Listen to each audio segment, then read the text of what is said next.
Otago Chamber of Commerce President Peter McIntyre has been in the news in the last week or so, both forecasting a boom year for 2014 and urging businesses to try harder in the face of a mid-range result in the ASB-Main Report. He joins us tonight with an update. Good evening, Peter. Good evening, Rebecca.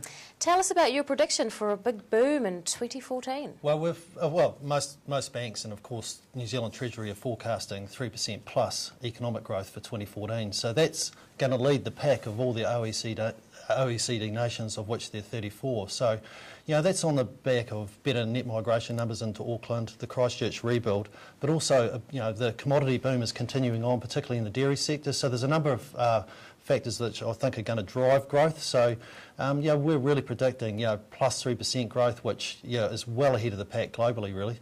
Now, you've mentioned the Christchurch rebuild. Is local business profiting from that? Well, we've seen, because of the slowdown in the construction sector in Dunedin, we've seen some of that business move towards Christchurch. We've seen some of their engineering companies prosper, but there's also a burgeoning new industry in earthquake strengthening, of which Dunedin, with the amount of historic buildings we have, is benefiting from as well.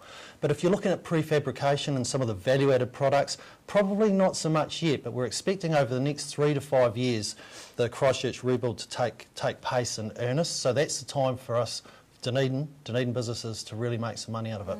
How would you say the world economy is looking? Well, if you look at the OECD report over the next 2 years, again, we're starting to improve. You've seen the likes of the US economy start to improve. Unemployment numbers have been driving lower. You look at Europe, some of those basket cases in Europe are actually starting to pop up with green shoots of growth, so that's really positive. But you look at Germany being a mainstay of Europe. You look at Australia, even though we're going to outstrip them in economic growth next year, the growth is still sort of plus 2%. So it's eking on. It's in a far better place than what it was 3 to 5 years ago. Now tell us a bit about the ASB Main Report. What were the results of that? What is it as well? Well, the ASB Main Report measures the performance of regional councils, 16 of them within New Zealand, and they give them a star rating, with 5 stars being the best performance and 1 star being the least. The 2 that got 5 stars, surprise, surprise, Auckland and Christchurch, and Dunedin got 2 stars. Now that's based around some set criteria about house prices, retail activity, new car sales, just general measures of economic activity.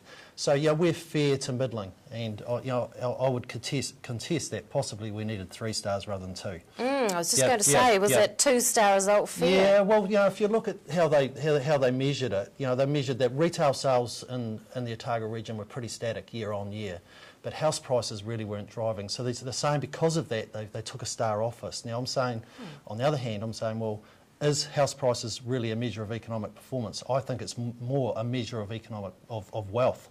So I would say that we're pretty unlucky to have 1 star reduced. But as I say, there's plenty to work on. How do you think Dunedin's economy is faring at the moment? Really good question. I think Otago's going fine. Dunedin is still struggling with some of those big commercial projects not being there.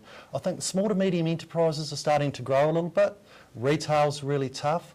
But some of the service sectors are doing really well, and some of those that are feeding off the rural economy are doing particularly well as well. So fair to middling.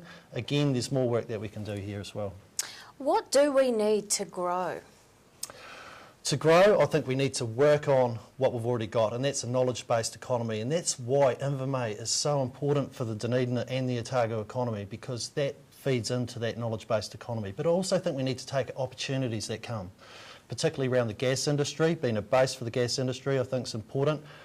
Projects like the hotel should be set up to succeed, not to set up to fail. So those things need to be put in place. Those measures need to be placed.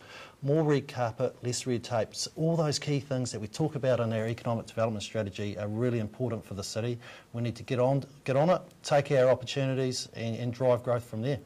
Well, I'm quite excited after talking with you, Peter. Yep, that's good to hear. Otago Chamber of Commerce President, thank you very much for your time. Thanks, Rebecca. Cheers.